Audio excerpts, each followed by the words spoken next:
for us now who suffer, there is an interesting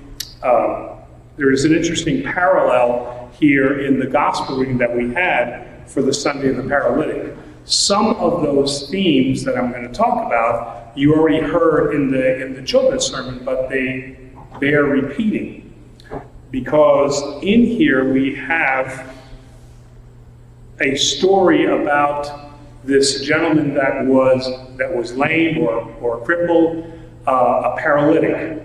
Now, notice again in many of these accounts that are given in the gospel, we are never told whether they were good or whether they were not good. So they refer to them as poor or lame. They never said that they were righteous before God. The Gospels don't say that they were an evil person.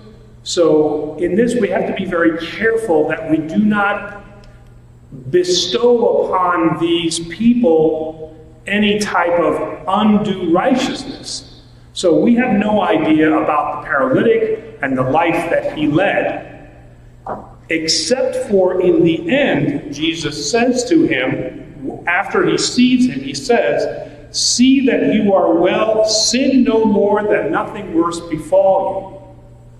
So what are we supposed to take away from that? That if I sin, then God will smite me down?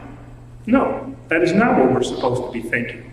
However, we must be aware that our actions have consequences, some good, some bad. If we are going to put ourselves into a lifestyle that is going to create, now like gambling, let's say, or alcohol, there is going to be consequences if that is abused.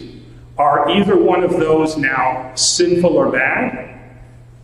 No. I mean, as most of you know, I enjoy a dram of Scotch whiskey, as does Presbytera. John enjoys every once in a while a little sip of raki, I'm sure, right? And probably Lori and David also have their favorite drink that they also enjoy too.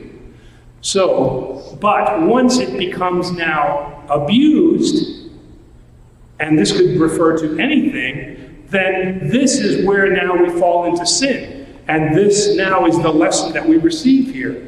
Because Jesus, in his infinite wisdom as God, knew his history as well as he knows our history. So when he says here, sin no more, we are not to take this in the sense that sin will always lead then to some type of physical ailment, like in this case being paralyzed for 38 years.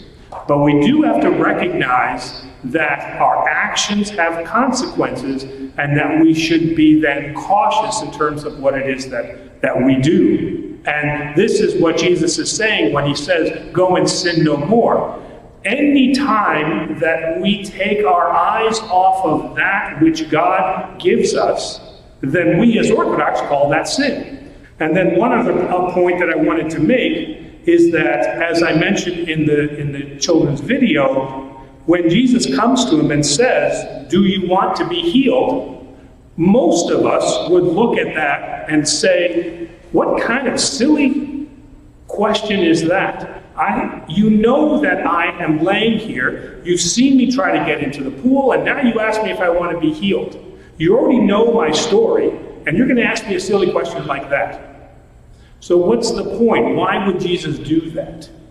And the answer is that God always acts when we act. So there we see our relationship with God, just as you see in that great painting that we have. And Michelangelo captures that Orthodox sense so well, because God reaches down, but man reaches up. And so the question that is for us is, do you want to be healed? And many times when we fall into a sinful behavior, the answer is really, no, I don't want to be healed of my gambling. I don't want to be healed of my alcoholism. I don't want to be healed of my adultery, because actually I'm enjoying it. So this is why this is so important a question here, because you cannot be healed if you don't want to be healed. This is now the double-edged sword of free will. God offers us this free will, and it's a self-limiting that he can see the destructive behavior that goes on within our lives, but he is waiting for that response. He's always asking, do you want to be healed of this sin that you're in? And if our answer is, no, I'm good, I'm actually kind of enjoying this right now. But we want to be careful, because we only have a limited amount of time. We can't guarantee us a King Constantine deathbed conversion. Okay? I think that was a Simpsons episode too, right? Deathbed conversion. All right? So the idea here is that we are being asked by Jesus, by God, every single day, do you want to be healed? And the answer is, or I should say, what is your answer?